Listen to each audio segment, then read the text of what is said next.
Film की शुरुआत साल 1890 से होती है, जहां हम भयानक से कमरे में एक सनकी कातिल को देखते हैं जिसका नाम विलियम है। इस कमरे में बहुत सी औरतों की लाशें थी। अभी भी मेज के ऊपर एक जिंदा औरत थी जिसे उसने बांध के रखा था। उसी मेज के नीचे एक और लाश पड़ी थी जो असल में विलियम की मरी हुई पत्नी है। विलियम किसी शैतान से कम नहीं था। उसने अपनी पत्नी को वापस लाने के लिए 27 औरतों की बलि दी थी। काले जादू की मदद से वो अपनी पत्नी को दोबारा जिंदा करना चाहता था, जो कि मुमकिन नहीं था।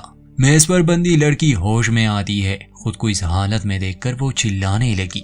विलियम चाकू लिए उसका गला काटने वाला था, मगर तभी पुलिस वहां पहुंच जाती है। विलियम रुकता नहीं और उस औरत का गला काट देता है, बल्कि वो उन पुलिस वालों में भी एक को कत्ल कर देता है। खैर, पुलिस वाले उसे काफी मारते हैं, पीटते हैं और अंत में उसे हिरासत में लिया जाता है। जाते जाते एक आखिरी बार विलियम अपनी पत्नी की ओर देखता है जिस पर खून के कतरे गिर रहे थे।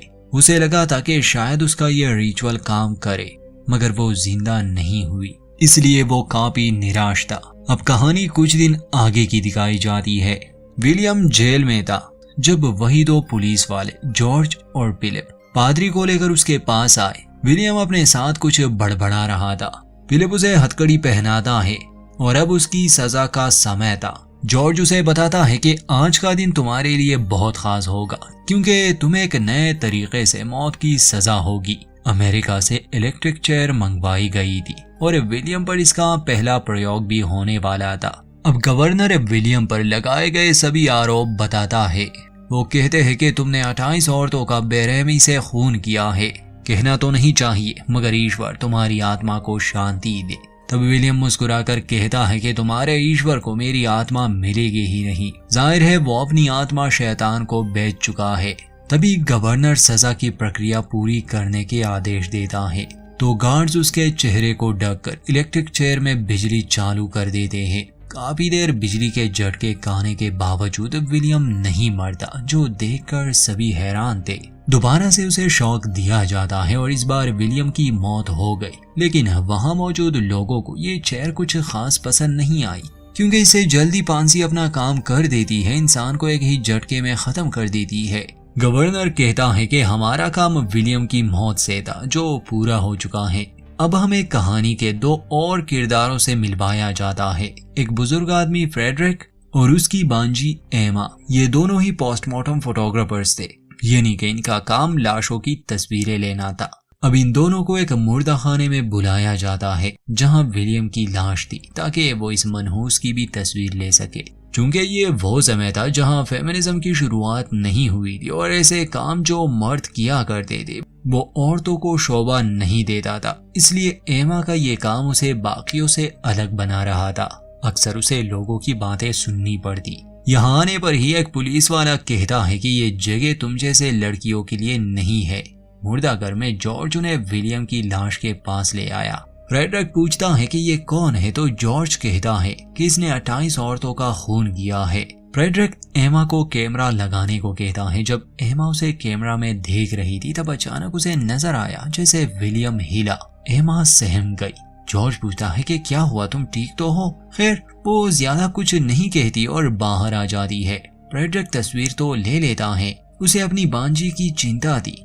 उसका हाल पूछता है, मगर एमा बताती है कि बस यहाँ अजीब सा लग रहा है। खैर, काम पूरा होने के बाद ये लोग वहां से चले जाते हैं और अगले दिन हम इन्हें ब्रिटिश पैरानॉर्मल सोसाइटी के ऑफिस में देखते हैं, जहां ये दोनों सोसाइटी मेंबर्स के सामने अपनी एक मशीन के बारे में बता रहे थे। असल में फ्रेडरिक एक वैज्ञानिक भी है और एमा भी इस सब में काफी दिलचस्पी रखती थी।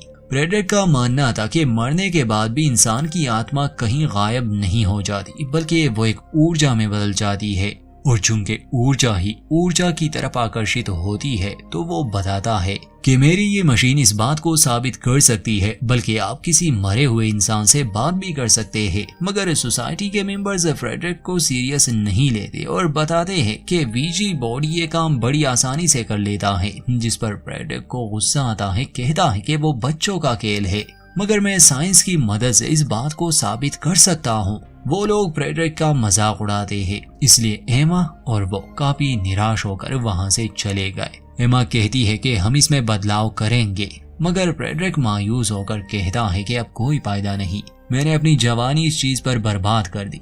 मैं नहीं चाहता तुम भी मेरी तरह बन जाओ, इसलिए मेरी सलाह है तुम अपनी जिंदगी जियो, किसी से शादी करो। एमा नहीं मानती। शाम को जब फ्रेडरिक अपना गम बुलाने के लिए एक बार में आया, उसकी मुलाकात जोनाथन से हुई, जो कहता है कि तुम अपनी मशीन पर काम करते रहो और जब वो पूरी तरह से तैयार हो जाए तो उसे मेरे पास लाना। घर आकर फ्रेडरिक देखता है कि एमा मशीन पर काम कर रही है।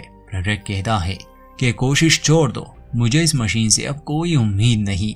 लेकिन एमा का कहना था कि मुझे उम्मीद है, ये काम करती है, बस साबित करने की देर है। उसी रात हमें वही जेल दिखाई जाती है जहां पर विलियम को फांसी हुई थी। हम वहां पर एक कैदी को देखते हैं जो बहुत डरा हुआ था।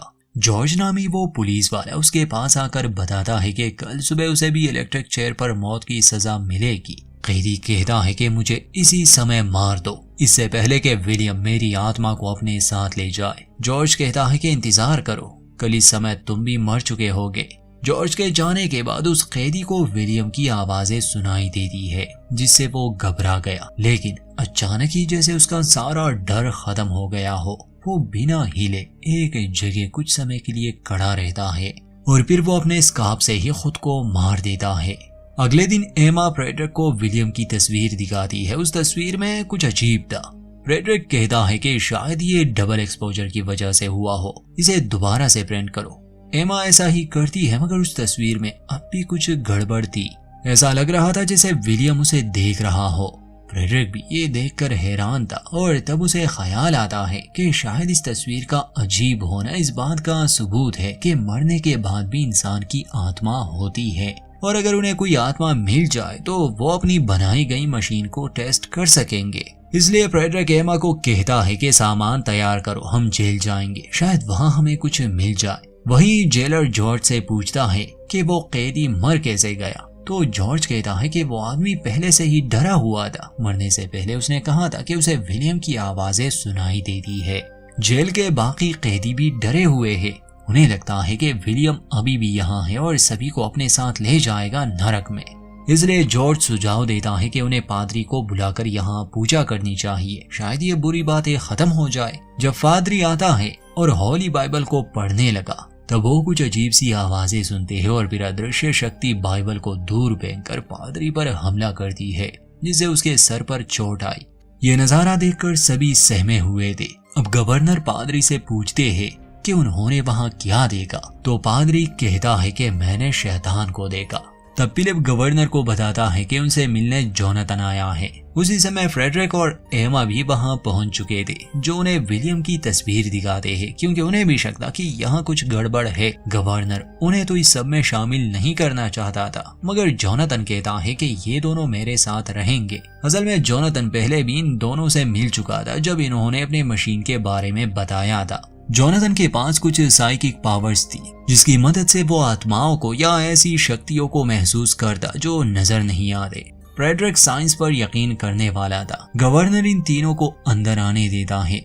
जोनाथन अपने तरीके से कई बार कोशिश करता है ताकि वो यहाँ की स्पिरिट से कम्युनिकेट कर सके, मगर कोई फायदा नहीं होता। फ्रेडरिक को ये सब बचकाना लगता है क्योंकि वो सिर्फ साइंस पर यकीन रखता था। फ्रेडरिक उसे अपनी मशीन के इस्तेमाल का सुझाव देता है, जिसके लिए जोनाथन मान गया, लेकिन वो उसे ये भी कहता है कि इस प्रक्रिया के बाद मशीन को बंद कर देना और जब तक मैं ना कहूँ इसे चालू मत करना। और जब वो ऐसा करते हैं तो इस बार उसमें एक शैतानी आवाज रिकॉर्ड होती है, जिस पर फ्रेडरिक बहुत खुश था, क्योंकि ये बात साबित हो गई कि उसकी मशीन अच्छे से काम करती है। लेकिन साथ ही ये सब बहुत भयानक भी था। इसलिए जोनाथन गवर्नर के पास जाकर उसे विलियम की चीजों का पूछता है। वो कहता है कि मुझे विलियम की कोई खास चीज चाहिए जो मरने से पहले उसके पास थी। वहीं फ्रेडरिक को लग रहा था कि शायद जोनाथन उसके मशीन का सारा क्रेडिट खुद लेना चाहता है। एमा उसे समझाती है कि वो चिंता ना करे, मगर फ्रेडरिक उसकी नहीं सुनता और जोनाथन से बात करने चला जाता है। गवर्नर जोनाथन को विलियम की शादी की अंगूठी देता है, जिसे छूते ही जोनाथन उसकी जिंदगी के कुछ पलों को देख पा रहा था, जैसे उसकी मौत का समय और उसकी पत्नी की लाश भी। वहीं फ्रेडरिक के जाने के बाद एमा को कुछ अजीब आवाजें सुनाई दी और फिर हम देखते हैं कि विलियम ने एमा को पॉजेस कर लिया है। वो उसे उसी चेयर के पास ले आया जिस पर उसकी मौत हुई थी।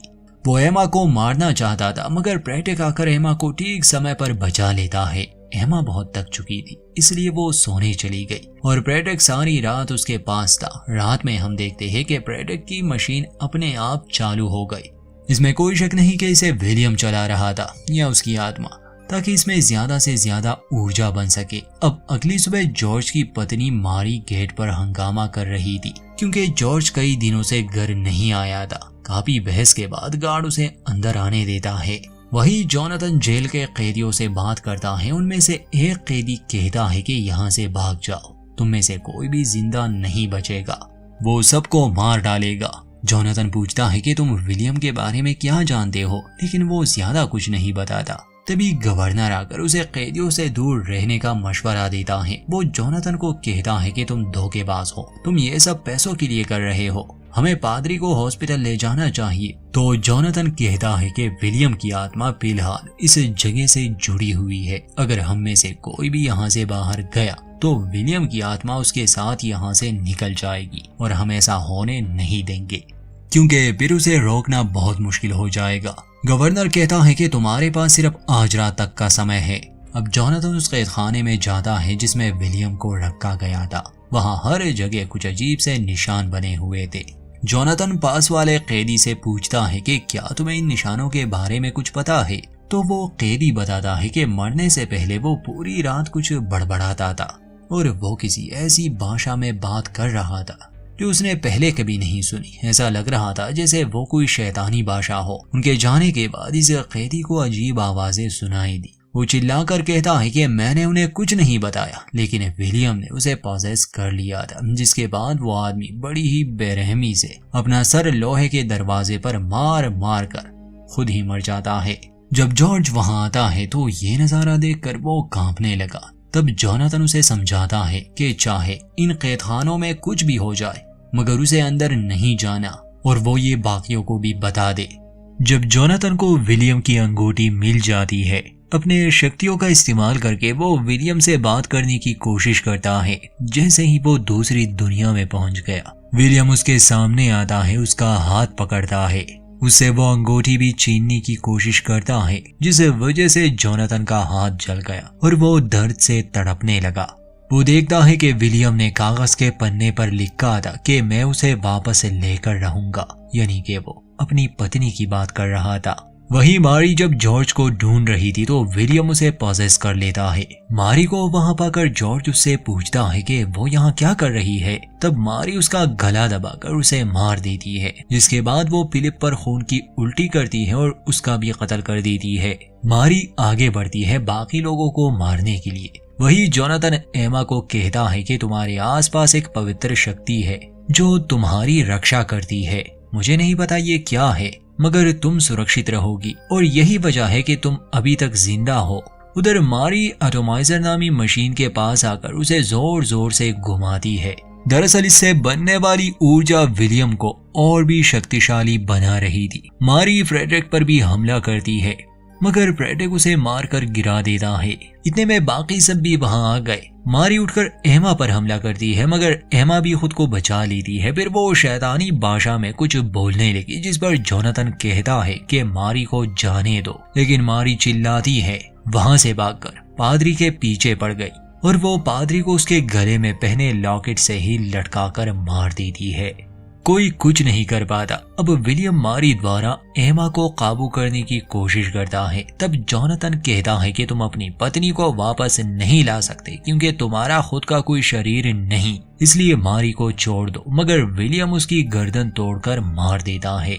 ये सब देखकर जोनाथन बहुत दुखी था। वो उन्हें अपना हाथ दिखाता है जो बुरी तरह से जल गया था। वो कहता है कि एक के बाद एक सब मर रहे हैं और मैं किसी को बचा नहीं सकता, मगर अब मैं किसी और को मरते हुए नहीं देखूंगा, इसलिए मैं अकेले ही उसे रोकने की कोशिश करूंगा। इस बीच तुम सब यहाँ से निकल जाना। फ्रेडरिक कहता है कि गलती मेरी भी है। अगर मेरी मशीन यहाँ ना होती तो वो कभी इतना शक्तिशाली ना बन पाता। तब एमा कहती है कि हम आपको अकेला छोड़कर नहीं जाएंगे। फ्रेडरिक के दिमाग में एक आइडिया आता है। वो कहता है कि हमारी मशीन ने उसे ऊर्जा देकर शक्तिशाली बनाया, लेकिन अगर हम इस प्रक्रिया को उल्टा कर दे तो हम उसकी ऊर्जा को मिटा भी तो सकते हैं, जिससे वो कमजोर हो जाएगा और तब जोनाथन उसे आसानी से काबू कर पाएगा। जोनाथन को उसका प्लान सही लगता है, मगर उन्हें विलियम की कोई चीज चाहिए थी जो कि उसके लिए नेगेटिव हो। फ्रेडरिक कहता है कि तुम्हारे पास विलियम की अंगूठी थी।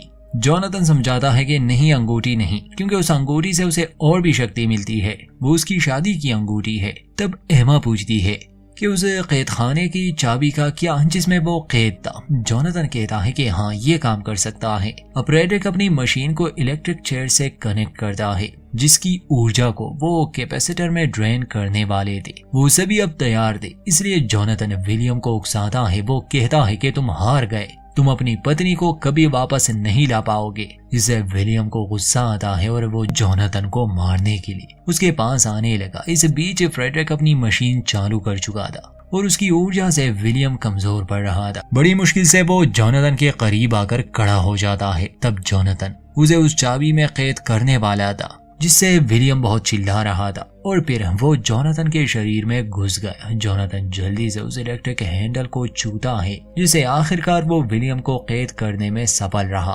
फ्रेडरिक जोनाथन से पूछता है कि क्या ये काम कर गया, तो जोनाथन जवाब देता है कि हाँ, ये काम कर गया। इसके बाद ये तीनों गवर्नर के पास जाते हैं। फ्रेडरिक कहता है कि खतरा अब टल चुका है, दरवाजा खोल दे ताकि हम सब अपने अपने घर जा सके। गवर्नर कहता है कि मैं आप सबका बहुत आभारी हूँ। सीन शिफ्ट होता है और हम देखते हैं कि कुछ दिनों बाद जोनाथन फ्रेडरिक और एमा से मिलने आता है। वो उन्हें उनके काम के पैसे देने वाला था। जोनाथन उनसे पूछता है कि तुम दोनों ने आगे का क्या सोचा है, तो फ्रेडरिक कहता है कि हम सोच रहे थे कि दोबारा से अपना पुराना काम शुरू करें। एमा पूछती है कि उस चाबी का क्या हुआ, तो जोनाथन बताता है कि उसने चाबी को एक बॉक्स में बंद करके जेल के दीवार में दफन कर दिया ताकि कोई भी उस तक पहुंच ना सके।